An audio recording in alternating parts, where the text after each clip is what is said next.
ambe bela jelen fo ambe anko ni te parro gi jinga na bana ni be kisi folie te parro ma do wina woli mun dira ama kabla ala kan ka be baye kono nana kata tawrta kono kana bla linjil kono kana gun alquran kono nana ko kanga to ka nyogon foli selama ya foli ni ni o kisi foli yera kolo foli ambe bela jelen foli o ka ben bituma do ya fe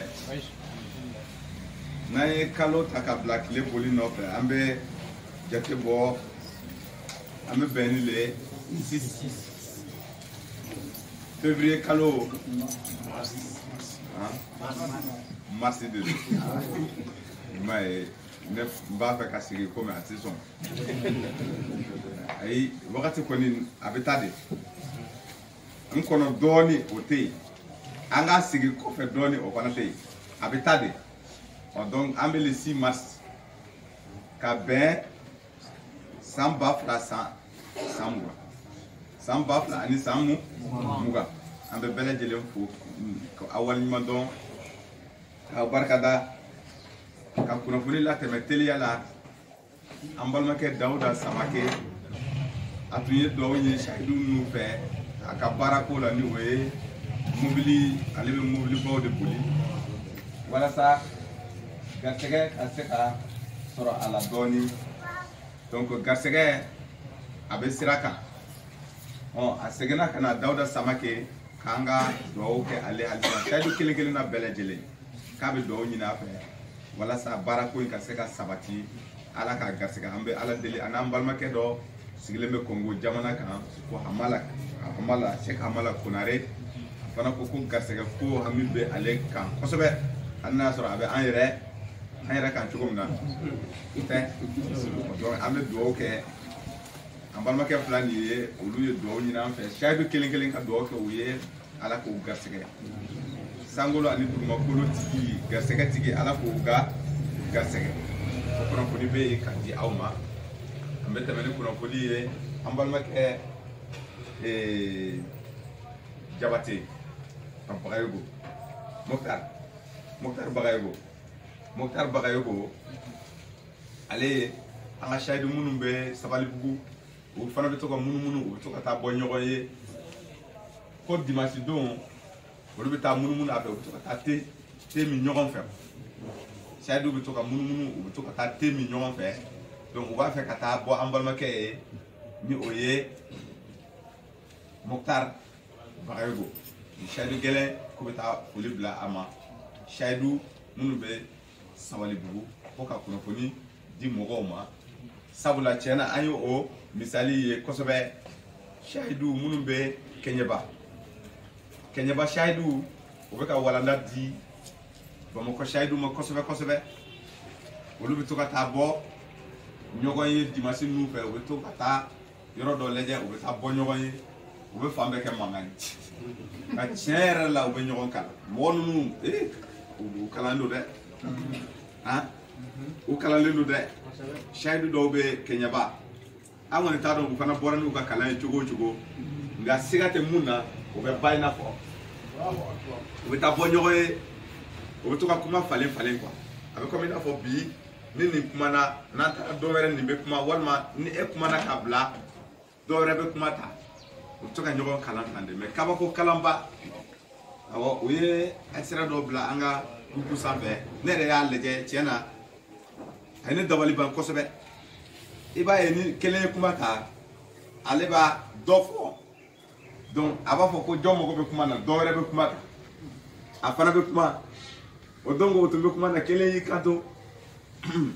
ko klaxon ngweke c'est-à-dire que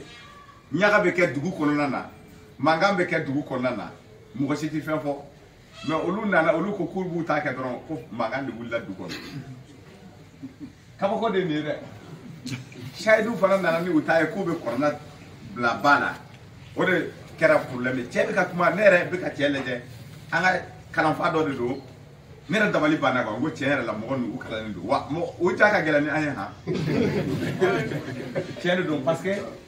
ko mi ta ke yoro mena ulu dugu ka dogon u bebe nyogon don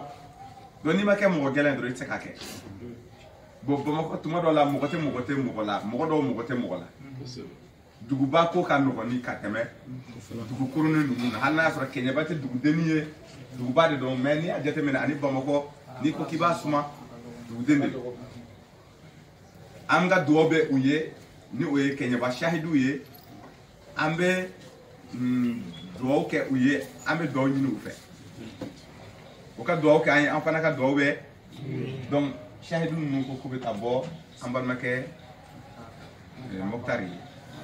o kunnafoni tɛmɛnen kɔfɛ an balimakɛ Seku Sahid Seku tɔgɔ ye Seku Kone mɔgɔ caman b'a dɔn Seku Kone a bɛ Seku Kone filɛ nin ye a fana nana ni nafolo dɔ ye ko ala ni yɔrɔ de don ko a bɛna di masha Allah an y'a lajɛ nafolo ala ka nafolo ni a dira an tɛ mɔgɔ fo dɛ o la mɔgɔ tɛ fo o la dɛ ni nana ni wari ye ni i ko ala ni yɔrɔ de don jaka ni mun wele jaka maa tɛ fo o la i ka devoir de mais mun de bɛ kɛ n'i ye wari di dɔw de bɛ kɛ a bɛ suratu tawba kɔnɔ a ta a ye 100 ni a ye 3 a tɛ fɔ ko i ni ce dɛ ayi n'i ye wari sɔrɔ n'i m'a di k'a bɛ nafolo ni yɛlɛma ka kɛ bɔlɔgɔw ye sini ko ka mɔgɔ siri ka meleke n'a ye ka fili jahanama kɔnɔna na mais kuma t'o nɔfɛ n'i ye wari di ala ka wari n'i y'a bɔ a bɛ mun de bɛ خذ من أموالهم صدقة تطهرهم Mamadu Lamini ni i ye o ka sarakati nin n'i y'a minɛ n'u nana ni sarakati ye k'a d'i ma sarakati a kan bɛ jaka de ma n'u nana jaka d'i ma ni mɔgɔ min nana jaka d'i ma k'i ka mun kɛ walasa k'a yɛrɛ kun sanuya y'a ye وتزكيهم بها وصل عليهم seli filɛ nin ye jaka filɛ nin ye sun filɛ nin ye hiji filɛ nin ye baraji tɛ nin na dɛ nin ye waliya de ye wajibi bilen de don n'i y'a kɛ yafa de b'a kɔnɔna na k'a bɛ mɔgɔ sa ko n'i ye jaka di k'a b'i sanuya maintenant sisan mun de bɛ kɛ ko ala kira ka dugawu kɛ u ye إن الصلاة سكن لهم sabula ala kira ni e ye dugawu kɛ u ye dugawu nin bɛ kɛ sakina ye a bɛ sakina dɔn wa k'a bɛ basigi di mɔgɔ ma an bɛ dugawu kɛ Seku ye ala ka basigi d'i ma mais an tɛ i waleɲuman dɔn ko i ye jaka bɔ dɛ n'a ye ja i b'a bɔ n'a ye ja kana bɔ i b'a bɔ i bɛ taa ala sɔrɔ yen kamakɛ kuma nin ye tiɲɛ ye dɛ basigi bɛ ala fɛ an bɛ basigi ɲini ka taa an balimakɛ Seku Kone ala ka a basigi basigi nin n'i y'a sɔrɔ dɔrɔn basigi in kɔnɔna na n'i ko k'i bɛ basigi tafsiri basigi waralen don hinɛ b'a kɔnɔ garisɛgɛ sɔrɔ b'a kɔnɔ ala ka nɛɛma b'a kɔnɔ hey a bɛɛ de b'a kɔnɔ arjɛnɛ b'a kɔnɔ tanga b'a kɔnɔ sakina ko ala kira ka to ka ni a ye jaka sɔrɔ dɔrɔn a ka to k'a tigilamɔgɔ ka dugawu kɛ a tigilamɔgɔ mais a t'a waleɲuman dɔn ko i ye jaka bɔ ayi mais a bɛ ala de wele a ye walasa fo ka fara a kan jɔn ko tɛ Ibrahima masha Allah Ibrahima i bɛ nin bila ye ko Ibrahima fana ye 2000 di masha Allah kabakoba de don dɛ mais jaka babu an bɛ to k'a kɛ mais n'i y'a fitinin nin yɔrɔ fitinin dɔ ye a bɛ kɔnɔna sura 9 aya 100 ni aya 3 mɔgɔw tɛ jaka bɔ kana mɔgɔ si waleɲuman dɔ k'a ye jaka bɔ i ni ce i ni baraji i ye jaka bɔ dɛ i ni ce i ni baraji i seli la dɛ ayi e bɛ seli jɔn ye bon jaka b'o cogoya de la o de kosɔn jaka ko la a ka kuma man ca jaka ko la a bɛɛ fɔra i mun bɛ jaka bɔ i bɛ jaka bɔ maintenant jaka bɛ taa yɔrɔ 8 a bɛ kɔnɔna sura 9 aya 60 yɔrɔ 8 nin adamaden yɔrɔ 7 yɔrɔ 8 na o ye ala ka sira ye n fana ye dɔ ka jaka ye a tɔgɔ Musa Fodeliba Musa Fodeliba ani Ibrahima Konate Seku Kone basigi bɛ ala fɛ ala ka aw basigi sakina bɛ ala fɛ ala ka sakina suru aw nunu baara nunu ye yɛrɛkun baara de ye kana mɔgɔ fo e bɛ dugawu kɛ mɔgɔ ye i n'a fɔ a ɲinina ala kira fɛ cogo min na k'a ka dugawu kɛ mɔgɔ a ka dugawu bɛ na kɛ basigi ye kuma a bɛ kɛ basigi ye koyi siga t'a la dun maintenant a bɛ taa yɔrɔ mun na an y'a ŋaniya nin sen na an balima dɔ filɛ nin ye kalaban de tɛ u bɛ misiri jɔ la an ye sakolakaw ka du muso dɔ de don ani u ka denbaya u bɛ misiri jɔ la an ye u bɔra an ka laseli kalama olu kɔni kɛra sahidu ye a bɛ se ka kɛ mɔgɔ caman b'a kalama Aïssata Sako o tɛ ale ni u ka denbaya u ka cɛkɔrɔba bɛnnen don mais u bamuso bɛ yen u n'u bamuso u ka dumɔgɔw olu nana ye k'a fɔ tiɲɛ yɛrɛ la an bɛ kuma mun fɔ la nin ye ala ka kuma ye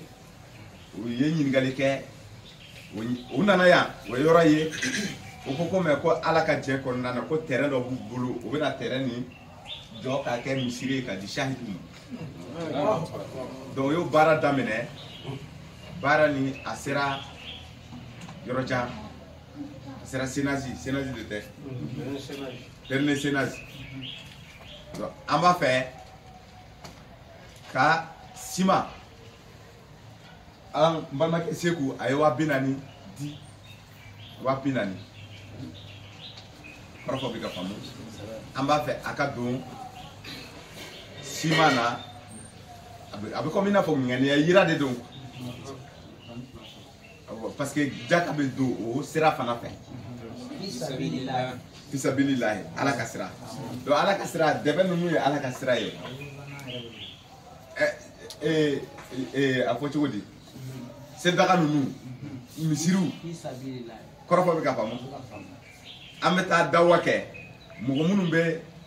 u ka bolimafɛnw di o n'a ɲɔgɔnna a ye taa fɔ a ye nin wari ta jaka wari nin a y'a don nin na a ye taa dumuni san dawa sira ninnu na a ye taa dawa a ye nin mɛn nin bɛɛ ye ala ka sira ye ala kɛra tun bɛ jaka wari nin a tun b'o kɛ ka sow san don dɔ la dɔw nana a fɔ a ma ko olu so tɛ olu bolo ala ko jiginna tɛ aw la so tɛ minnu bolo ka taa kɛlɛkɛyɔrɔ la kɔrɔfɔ bɛ ka faamu donc a tun bɛ o nafolo de kɛ ka kɛlɛminɛnw san ka bolimafɛnw san n'a ye k'a bila cɛgɛlɛnw ka disposition la donc o ye ala ka sira ye o ye sira dɔ ye kɔrɔfɔ bɛ ka faamu donc kira Mamadu Lamini a ka baara de tun ye nin ye sira dɔ ye bon tuma caman an tun bɛ n'an ye jaka wari ninnu sɔrɔ tuma dɔ la an bɛ o don fantanw ani dɛsɛbatɔw fantan ani dɛsɛbatɔ maintenant dɛsɛbatɔ nin jateminɛ nana ye k'a yira k'a fɔ tiɲɛ yɛrɛ la dɛsɛbatɔ de ye mɔgɔ ye mɔgɔ min fatura k'a ka denbaya to yen denbaya nin fɛn t'a fɛ denmisɛnninw bɛ yen donc mɔgɔw de jɔlen don u ka baloko la mais o yɛrɛ o tigilamɔgɔ foyi t'u fɛ kɔrɔfɔ bɛ ka faamu donc tuma caman la an bɛ to ka jaka nin bila ka taa o fanfɛla la ani mɔgɔ wɛrɛw bɛ yen minnu tɛ olu ye dɛsɛbatɔ caman bɛ yen an bɛ jɔ an delila ka Abdramane ale mana Fɔnba fana delila ka a bɛ yan Abdramane Fɔnba ale a y'a ka jaka di an ye bafulu de tɛ wa an ye bafulu san o ye ala ka sira ye kɔrɔfɔ bɛ ka fisabililahi mais an delila ka taa jɔnw kan hɔrɔnya n'a ye an taara jɔn minnu bɛ olu ko tɛ dɛ kasoladenw an delila ka taa jɔn kan hɔrɔnya n'a ye 50 a ye 100 de di an y'a tilan k'a tilan ka o n'a ɲɔgɔnna bon nin sen in na dimanche ni ala jɛna n'a ye ni ala jɛna n'a ye minnu bɛ se ka yen sɔrɔ mɔgɔ caman de la ka taa misiri ni lajɛ tiɲɛ tɛ misiri ni a filɛ nin ye pɔntɔrdi n'i bɛ taa kalaban kura aéroport la yanni i ka se Umusangari ka étage yɔrɔ la i bɛ fara Dawudabugu sira fɛ ka taa kɔnɔna na ka taa Dawudabugu i n'a fɔ i bɛ taa Ɲamakɔrɔ pɔntɔrdi misiri ni bɛ yen de yanni i ka se pɔntɔrdi ma misiri ni bɛ yen donc an bɛ taa ni ala ka diɲɛ ye nafolo ni ŋaniya yira dɔrɔn de don n'o tɛ mɔgɔ mun ye est-ce que soubassement dɔrɔn na soubassement ni a fɛn ninnu na o ye mun dɔ la a bɛ taa 7 millions dingɛ o ye dingɛ fa dingɛ belebele k'a danbɛ ka ɲɛ n'i y'a ye dɔrɔn tiɲɛ na fondement in ka ɲi kosɛbɛ sɛkɔrɔba ninnu an taara ɲɔgɔn fɛ Sɛ Kamara Hasana Kamara ninnu olu ye chantier mɔgɔw ye olu y'a ye olu y'a apprécier kosɛbɛ tiɲɛ yɛrɛ la o ye wari don a la donc i b'a ye k'a fɔ nin wari nin o ye fitinin ye a kɔrɔ donc an y'a ŋaniya kɛ an bɛ taa u k'a don ciment na an bɛ taa d'u ma u k'a don ciment na u boloma voilà i n'a fɔ o ye fitinin de ye ŋaniya yira dɔrɔn de don kɔrɔfɔ bɛ ka faamu donc an bɛ bɛɛ lajɛlen fo k'a waleɲuman dɔn a ka cɛsiri la diinɛko la bɛɛ b'i yɛrɛ ye fɔ tan i ye mun kɛ i bɛ t'o tɔnɔ de sɔrɔ ala ka niselu bila an na ka fɛɛrɛw ani dabali di an ma an kelen kelenna bɛɛ ma mun kɔsɔn an fana ka dɔɔni kɛ k'a ta ala ma o de ye ka kɛ nasara ye ansarulahi ala dɛmɛ dɛmɛ ɲɔgɔn kuranɛ sura 61 aya 14 donc n'a ma ala dɛmɛ ko nin tɛ se ka ɲɛ a tɛ komi se tɛ ala ye dɛ a bɛ se de di an ma ka an bila k'a kɛ k'a lajɛ n'an b'a kɛ o de ye baara nin ye quoi an dankun y'o ye donc ala ko o niselu don an na ka a fɛɛrɛ di an ma an ka o baara ninnu kɛ ka taa fɔ ka taa fatu o tɛ ala ka diɲɛ kɔnɔna na donc ni kunnafoni an b'o latɛmɛ teliya la sabu sahidu y'a ye koba de sahidu ye koba de tellement que koba de don o ɲɔgɔnna baro nana ta kuranɛ sura 97 ta i b'a aya laban kuranɛ sura 97 a bɛ to ka kuranɛ dayɛlɛ a b'a lajɛ a bɛ mɔgɔ dɛmɛ kalan na kosɛbɛ aya 11 a ko ni ala ye nɛɛma kɛ aw ye k'a ka a ko fɔ dun est-ce que a bɛ ka kɔrɔfɔ faamu k'an ka ala ka nɛɛma n'a ye nɛɛma suri i kan k'i ka nɛɛma nin ko fɔ mɔgɔw ye a ko fɔ kɔrɔfɔ bɛ ka faamu a bɛ ka faamu dɔɔni ya nɛɛma nin ye jumɛn ye a bɛ taa kuranɛ sura 10 aya 58 a b'i kanto i ma a ko Mamadu Lamini ne ala ye kuranɛ mun jigi k'a di aw ma dɛ nin ye ne ka hinɛ ani ka nɛɛma de ye ka taa aw ma wa ko jɔn tɛ se ka fɛn sɔrɔ ko hɛrɛma ko de don ka tɛmɛ kɔrɔna lɔnni na ala k'i garisɛgɛ kɔrɔna ko in na ko ɲɔgɔn sɔrɔ t'i fɛ k'a ka fisa ni fɛn bɛɛ ye an bɛ mun ka fɔ ko sɔrɔ sira de a ma fɔ kuranɛ sura 10 aya 98 58 a tɛ yen wa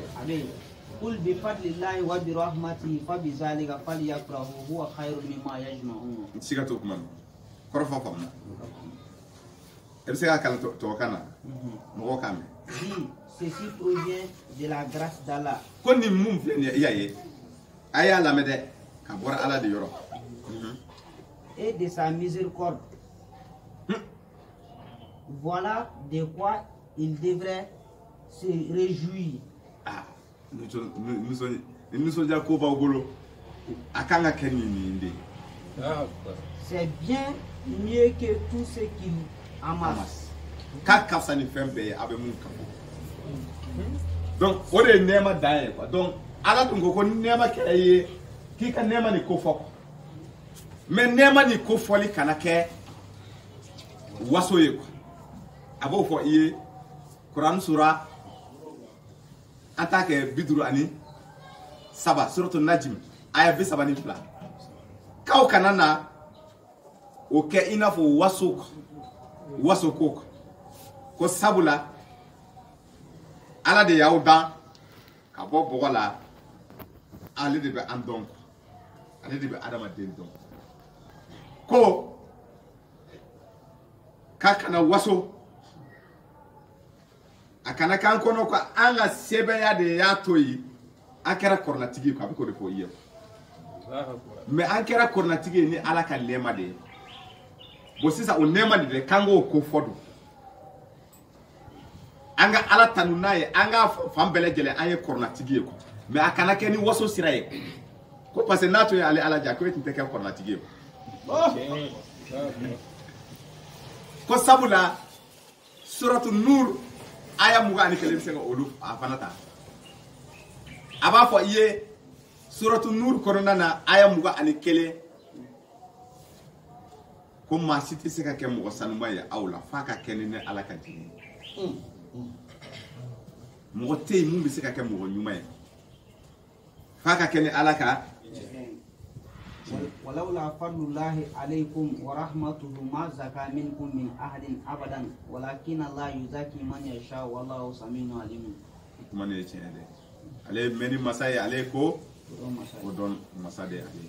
maa si tɛ se ka kɛ mɔgɔ ɲuman ye aw la f'a ka kɛ ni ala ka jigin nka mɔgɔ ɲuman ya de a tɛ se ka sɔrɔ f'a ka sɔrɔ kɔrɔna de b'i bolo abada o tɛ se ka kɛ wa sisan ne kɛra kɔrɔlatigi ye k'i k'a ko fɔ an bɛ ala barika da ala mun ye an kɛ sahidu ye kuranɛ dugudenw ye an bɛ kɔrɔna kalan ka lɔnni sɔrɔ a kɔnɔ ala mun ye o kɛ k'a bila ba la ala mun ye o nɔgɔya an ye an bɛ ala fo ka an yɛrɛ ko fɔ o siraw kɔnɔna na k'a fɔ an ye sahidu ye a taara yɔrɔ yɔrɔ a kana siran k'o fɔ dɛ a ka aw waso ni sahiduya ye mais o waso kana a kana kɛ i n'a fɔ yɛrɛ yira quoi ne ka fisa ni aw ye o sira ko tɛ quoi mais ala de y'i fisaya ni aw ye quoi bari sabu a kɔrɔna lɔni diya kɔrɔfɔ bɛ ka faamu i ka fisa ni aw ye o tɛ dɛ ala de y'i fisaya ni aw ye sabula a ye ne kɛ kuranɛ dunke ye a ye kuranɛ kiri lɔnni di ne ma ka nisɛniw bila ne la ne bɛ to ka kiri ni ba bila ba la ka pratiquer ko ko fɔ problème fosi t'o la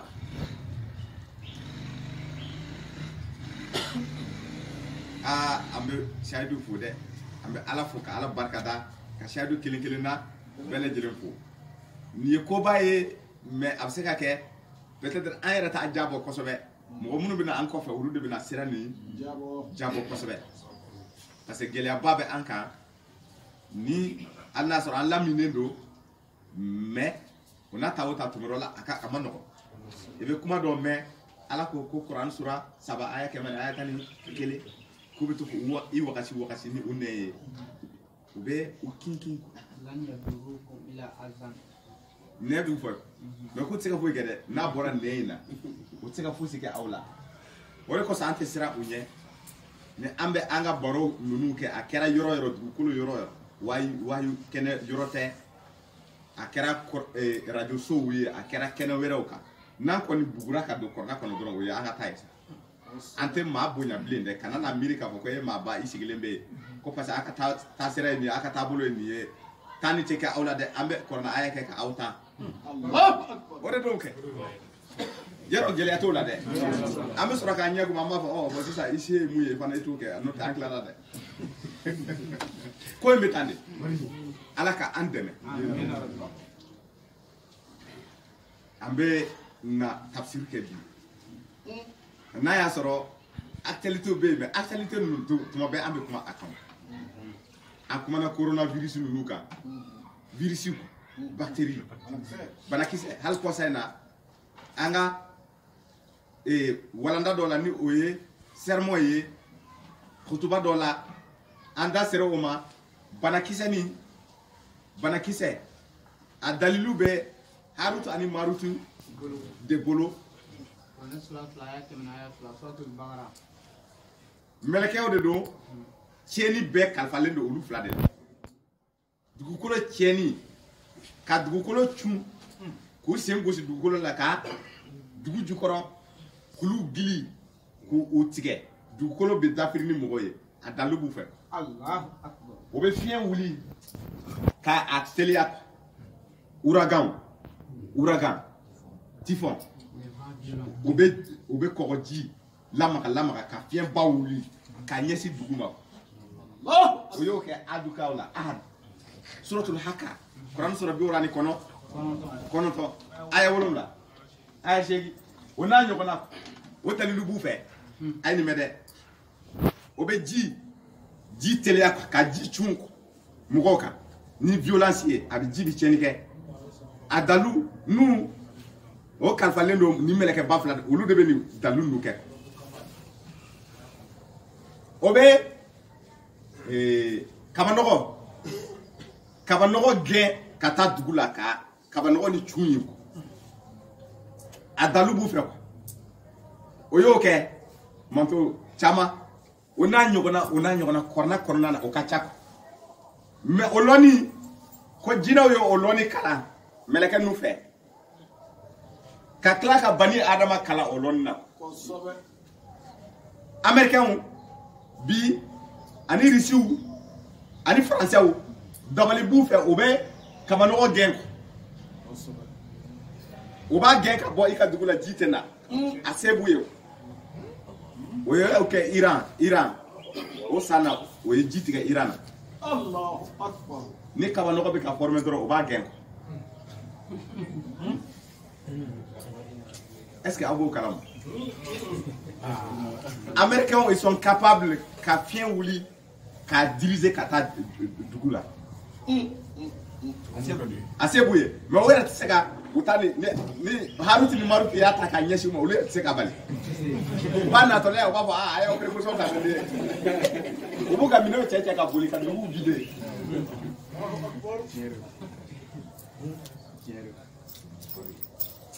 dugu bi bali ka banakisɛ bɛ don dugu la adamaden bɛ sa quoi i n'a fɔ épidémie sɛbana bi cogo min na adamaden bana dɔw bɛ na a bɛ don dugu la a bɛ adamaden faga bana sidɔnbali de don mais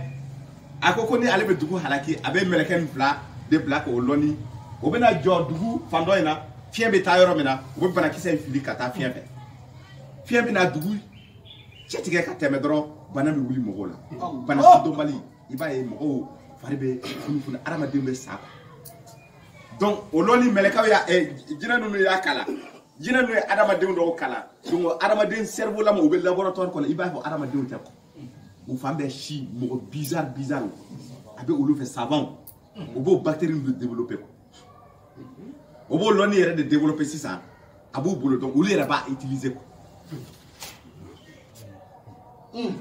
k'a sɔrɔ a ma kɛ ni Haruti ni Maruti ye de sisan o yɛrɛ o lɔni b'u bolo u b'a utiliser ka ɲɛsin jamana ma u b'a lajɛ Ebola ninnu y'o ye u y'a test kɛ an ye k'a lajɛ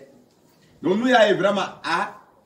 u b'a dɔn a bɛ mɔgɔ faga déjà mais a efficacité c'est-à-dire que a yɛlɛma cogo yala a faga cogo ni a yɛlɛma cogo yala a ka teli a bɛ cogo di quoi donc o b'o de tester k'a lajɛ o bɛ wagati jan dɔw kɔnɔ o bɛ to i y'a ye u yɛrɛ bɛ fan bɛɛ kɛ mankan i b'a fɔ ko u yɛrɛ t'a fɛ k'a sɔrɔ u ka baara de don donc n'u tilara k'a lajɛ vraiment a efficacité a ka ɲi donc u b'a antidote bɔ a furakɛla u b'a bɔ donc u b'o vaccin u b'o o bactérie u b'o o virus garder u b'a garder ko kɛlɛ o kɛlɛ bɛ nalen quoi k'u bɛ na adamadenw bɛ na kɛlɛ on appelle ça la guerre bactériologique la guerre biologique la guerre chimique o ko ko Saddam Hussein tun bɛ o marifa jugu a produit guerre chimique a bɛ guerre chimique dɔn o dɔ filila Syrie baril de don bargo o ye bargo fili a bɛ fiɲɛ caron dɔrɔn a bɛ aw farisogo funufunu adama i b'a fɔ ko o tobira karamɔgɔkɛ kabako de don dɛ c'est chimique o lɔni b'u fɛ o y'a lɔni kalan nin lɔni bɛɛ taara Haruti ani Maruti de ka kabako de la donc nin tɛ balila ko ye coronavirus de Ebola nunu ni voilà sida nunu ni olu tɛ kabako ko ye parce que an kunu na nin bɛ gafew kɔnɔ wa ala ko ko o tɛgɛ ye mun baara de o de kɛ k'u yɛrɛ kun halaki Korana sura 30 aya 40 ani aya 1 adamadenw bɛ mun baara o tɛgɛ la o bɛ kɛ ka o yɛrɛ de kɛ k'u yɛrɛ kun halaki o balaw bɛ kow bɛ yen donc an tilara nin bɛɛ la jamana ko dun jamana ko kɔni don o don an bɛ nin kuma in hali sura émission na an tun b'o kuma na ala ko k'a ka kuma ɲuman fɔ suratul Israël aya 50 ani aya 3 k'a ka kuma ɲuman bɔ aw da ko sabula setani bɛ tɛmɛ kuma ninnu de fɛ ka bala wuli aw ni ɲɔgɔn cɛ a ko ni adamadenw ni dugudenw n'u y'u kɔ don ala ka ayaw la ni a bɛ dugu in ci a bɛ kumabaw ɲɛmɔgɔw de kun kari a ma fɔ wa an ka karamɔgɔ dɔw bɛ bɔ mɔgɔbaw de bɛ bɔ u bɛ kuma dɔw fɔ a tɛ se ka faamu cogoya si la ko jamana gɛlɛya nin n'a ma ban ten i n'a fɔ u kan bɛ mɔgɔ minnu u bɛ se k'a ban ka sɔrɔ u ɲinɛna k'a fɔ ala ka sajidi de don minɛni de don ala ka balaw de bɛ ka jigin dugu la a bɛ komi i n'a fɔ u ɲinɛna o kɔ k'a kɛ i n'a fɔ adamaden dɔ bɛ se ka a baguette magique sera k'a gosili kɛ dɔrɔn ka sin ka problème ban ko ni u ka problème ma ban ko bɛɛ ka bɔ ni ka jeliw ye u ka gɔngɔrɔw ye n'i bɛ se gɔngɔrɔ i bɛ bɔ ni gɔngɔrɔ n'i fana bɛ se ni jele de b'i bolo i b'i ka bɔ ni jele an bɛ taa min yɔrɔ min na an kɔni t'a dɔn nka k'an ka bɔ n'a ye i ye den i y'a ye i b'a ye k'a fɔ kabako kumaba k'a sɔrɔ olu de ye mɔgɔbaw ye ala ko n'a bɛ dugu ci a bɛ mɔgɔbaw de kun kari ɲɔgɔn na bon a bɛ ka fɔ k'an ka ɲɛsin mɔgɔ minnu olu fana ye mɔgɔbaw ye e hakili ko an bɛ ɲɛsin min ma ko an ɲuman ka bɔ o la a fɔra an ye ko kɔfɛ ko faamaw ko tɛ ko a fɔra an ye ko Amadu Kufa ninnu ni Iyadi ninnu ko an bɛ an ɲɛsin olu yɛrɛ bɛ min o bɛ yɔrɔ jumɛn o tɛ kɔrɔn fɛ dɛ o bɛ fan bɛɛ fɛ mɔgɔ yɛrɛ t'a dɔn i bɛ taa min ko u yɛrɛ sɔrɔ an kɔni t'a dɔn ko n'a sɔrɔ olu b'u yɔrɔ dɔn sisan u b'a ɲɛsin yen ma ka sɔrɔ olu dun gɔngɔrɔ t'u fɛ dɛ bɛsɛ tɛ olu fɛ dɛ karamɔgɔkɛ mugu ni kisɛ de bɛ olu fɛ e tɛna se ka gɛrɛ u la k'a fɔ k'i bɛ bere kɛ k'u bugɔ dɛ karamɔgɔkɛ o ye tiɲɛni dan ye sa o n'a ɲɔgɔnna donc tuma bɛɛ an bɛ nin kumaw fɔ mais ala ka hakili ɲuman di an ma ala ka mɔgɔw segin ka na ala ka ayaw ma deli yɛrɛ de don ko na an seginna ka na aya ninnu ma ala yɛrɛ de bɛ ko dilan a nana ni balawu in cogo min na a bɛ balawu nin wuli ka bɔ an kan mais f'an ka ayaw de kalan ka aya ninnu bila ba la aya ninnu ko cogo di walasa an ka bɔ nin na problème kɔni an b'a kɔnɔ mais aya ninnu ko cogo di walasa an ka bɔ nin na sisan o dabali de bɛ yen o dabali an y'o fɔ ka caya bi an t'an da don nin si la nka comme actualité de don an ye o kɔri dɔrɔn ka tɛmɛ ko ala ka hakili ɲuman d'a ma mɔgɔ si kana bɔ n'u ko k'a ka bɔ a kana bɔ dɛ a kana bɔ mɔgɔ si ka wele k'a ma ko a ye muru ni jele ta a kana bɔ na aw fagara fuyaw ta dɛ kɔfɛ u b'u bolo di ɲɔgɔn ma yan o y'a sɔrɔ i sara ka ban o siga de b'i la wa n ka cɛ u bɛ aw labɔ a bɛ fagata bɛ faga sata bɛ hali u tɛ taa bɔ a ka du kɔnɔ mɔgɔ ye i denw bɛ kɛ yatimɛ ye mɔgɔ u bɛ kɛ karamɔgɔkɛ kabako de don dɛ est ce que b'a kalama ninnu ma adamaden joli kɛ olu ma adamaden joli ma jate ka kɛ fosi ye ala dun ko adamaden joli ka bon ale bolo adamaden ka bon ale yɛrɛ bolo ni ye adamaden kelen faga k'a sɔrɔ ani fagali man kan a bɛ komi i n'a fɔ i ye diɲɛ maa bɛɛ faga Kurani sura 5 aya 32 de tɛ fila de don ni ye ni kelen bɔ k'a sɔrɔ ani bɔli tun man kan k'a bɛ komi i ye diɲɛ maa bɛɛ de fa ni ye ni kelen kisi a ye nin mɛn dɛ ni kelen n'a y'a kisi a bɛ komi a ye diɲɛ maa bɛɛ de kisi donc mun de bɛ yen Saidu ni mɔgɔ ninnu ko an t'a dɔn politicien de don wa an t'a dɔn diinɛ ɲɛmɔgɔ en tout cas a bɛɛ ye kelen ye siga kɔni tɛ mun na bɛɛ bɛ kuma ni a ka intérêt ye ni ala ko don a ye kɔrɔna da ye kɔrɔna bɛ an bila mun na dɛ an b'a kɛ ten nka ka o datugu k'a fɔ ko an ye ɲɛmɔgɔw ye a ye bɔ a ka nin kɛ a kana bɔ dɛ a y'a to yen ka bɔ bɔta ka bɔ a ka to a ka so a kana taa yɔrɔ si fɛn mun nana ni nin ye aw b'a dɔn ka ban fɛn mun b'a kɔnɔ aw b'o dɔn fana ka ban mun bɛna kɛ a y'o kalan k'a ye n'a ma farati parce que kunkolo ninnu de bɛ kari ɲɔgɔn na kunkolo ninnu olu dama o tɛ taa ɲɔgɔn bugɔ koyi o bɛ aw de labɔ a bɛ taa ɲɔgɔn faga ye kari sigi o kuma na tuma min u b'aw labɔ o yɛrɛ u b'u ka denbaya yɛrɛ lakana kɛrɛfɛ a dɔw yɛrɛ b'u ka denbaya yɛrɛ bɔ Mali yɛrɛ kɔnɔ ka taa den dugu wɛrɛw la ko a ye bɔ diinɛ ma sɔn nin ma diinɛ jumɛn ma sɔn nin ma n'a bɛ kɔrɔla de dayɛlɛ ka diinɛ ɲɛfɔ an ye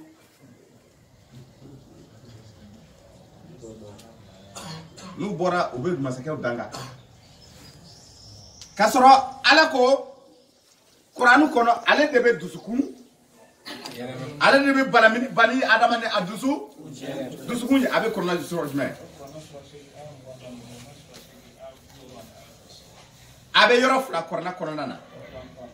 suratul anfali aya 24 aya 67 a ko ne ala de bɛ se ka Muhammad Lamin ko aya 67 aya nin mɛ dɛ Muhammad Lamin a ko Muhammad n'a ma kɛ ne ala ka hinɛ ye ko i bɛ diɲɛ fɛn bɛɛ lajɛlen bɛ d'i ma Muhammadu e tɛ se ka mɔgɔw ni sɔgɔ ɲɔgɔn na u ka kɛ ɲɔgɔn fɛ e tɛ se komi adamadenw ni ka kɛ ɲɔgɔn fɛ dɛ ko ne ala dɔrɔn de bɛ se k'o kɛ ko sabu munna a aya 24 ne ala de bɛ adamaden dusukun ne de bɛ se ka n balami a ne a dusukun ja ne de bɛ se ka adamaden dusukun yɛlɛma karamɔgɔkɛ ni faama ma ɲi aw de ko an ma yan a ma mɛn dɛ nin tɛ san 30 ko ye nin tɛ san 20 ko ye nin ye san 5 san 10 ko de k'aw de ye faama ninnu sigi aw ala mɔgɔw aw de ko aw de ye faama sigi faama ninnu yɛrɛ ko ɔhɔn aw de ye an sigi o ma kɛ wa n'a ma ɲɛ an ka dugawu de kɛ donc ala mɔgɔ dun u y'a fɔ an ye n ko u y'a fɔ an ye n m'a fɔ dɛ k'olu bɛ kɔlɔsitigiw ye olu bɛ sikara kɛ o ni ala ka di olu ye ala wele o ye sikara kɛ o ko k'u y'a ye o ye jɔn ye k'u ye Ibrahima Boubacar Keita ye k'a ka ɲi k'a ka ɲi alhamdulilayi rabil alamin k'a ka ɲi a ye bɔ k'a ka bɔ an ka kala ta u ye an ma kala ta u ye a ma pase a bɛ san joli la a ye san 10 sɔrɔ o mɔgɔ kelenw seginna ka na an ma ko ma ɲi i sigara ma ɲɛ o karamɔgɔkɛ nin ye yɛlɛko ye mɛ sɛbɛko de don dɛ an ka tiɲɛ fɔ ɲɔgɔn ye dɛ waati dɔw sera an fana ka tiɲɛ fɔ an ka kunu t'a ka kunu mun bɛ to a ka sinɔgɔ la a ka to a ka sinɔgɔ o y'i kungo ye mais tiɲɛ ani nkalon n'i y'a ɲagami kɔrɔna tɛ sɔn o ma a bɛ nkalon ni tanu ka bɔ yen a bɛ ka u ka mɔgɔ ninnu de kɔrɔna bɛ ka mɔgɔ ninnu de yira k'a fɔ k'u bɛɛ de ye kelen ye u bɛɛ de kelen minnu ko k'olu ye tinamɔgɔ ye olu de y'a yira an na k'a fɔ k'u ka ɲi k'an ka taa a taara u yɛrɛ ko an de y'i sigi faama yɛrɛ ko awɔ a ma kɛ ten wa u tilara k'a fɔ ko k'a ma ɲi n'a ma ɲi ça veut dire que e yɛrɛ de ma ɲi sabu ala ye mun de fɔ kuran kɔnɔna na suratu Rad sanpɛrɛ sura aya 11 ale tɛ sɔn ka adamadenw ka lahala falen fo adamadenw k'u yɛrɛ falen Allahu akbar n'u ka lahala kɛra mun ye dɛ a b'o mɔgɔ ɲɔgɔnna de sigi u kan إن الله لا يغير ما بقوم حتى يغير ما بأنفسهم. ande ni fo ada ninte korna kono iba yoro don wa aba yoro don abi yoro jme abi yoro jme tuguni fo an fanike Quran sura shegi aya bidurane aya saba abey ni kuma ni bey ade ko kay wusigi ya amanye est-ce que na manye aw kanga an labo ko anga to keleba kasaro lu kera fama yitaba abi fama ya don abi fama don ate fama don na te fama don abi ta musa nyinga kira musa ay ta musa nyinga fama yi don to mana mena tira kata masake me ako ko masake mai ko masake be mafa ayo wala e kira musa ama koma ko che me mafa de ala ko ho chero mado ko ala dalu tinne ma no ta billahi ko ma akoy ma ma ala ko d'accord mina dalu do ko musa mo de be iteka kono nana akoko bere be iteka kono ko bere ni filika bo ibulo ay bere ni filika bo bere ni kira sa gurungu belebele ay ko do kabi bole akoko musa ko kira te bole ne ala nya kono ko te sra allah e be basigi de kono nana ko ibi latige femu latige lendo e ba kono segi kana ta sani mine ko sani ti seki kin ko ay sa mine sa yele mana ka ke aka bere akoko bo ibi bamba ni bere na wodi aka seben donc na ko seben haramu aka bere de bablo ko bamba bere de ako ye ko ci sa dalu soro ko musa e bolo do e ka jufa dala e ba sama ka bo aya sama ka bo tegen be bi kam mene limer jorala a limer e tseka afle ako musa ko senga lado aya lado aturuna ama jine ba ko ne ka ko yede ko e be tani ni ka ko yede mais masake ni ya fo chuko aka juguna e parce que ale la mona masake bolo abado musa la mona masake bolo abado ka tame beka ore ko sa ko ala ma fa be ma fa ala ko kumba karam asorola ka fa e be ta ni tara fa e be kuma fa ni majigiye Quran sura muga aya binanina kuma masake fa ni majigiye Allahu qawlan layyinan la'allahu yatazakkaru aw yakhsha. Allahu akbar. Wala kamoke ayira lana ka foko ibi masake doga kana masake doga ni masake doga bi fa de Foi te boa. masake ni adoga bi fa abi fa parce que e mo ko fa ta de ala yere masake bonya ala ma masake bonya ama firana bonya e la kati se ka firana la tunwa tali nya ma firana la tunwa ala yere amaka me ka ko unye te mun kanga kaya jirala abunya ni ka masake mai abunya firana tu mai abunya ika ala deli na ya ala jafirona adi yele makake mu nyuma ye atuzuku be fale ko ni ay perdam ako ka ay ala mo ay perdam mu sigi na may ay ala deli ay ala mo ay ala deli ala ka duzuku fale ma wona na mo de faye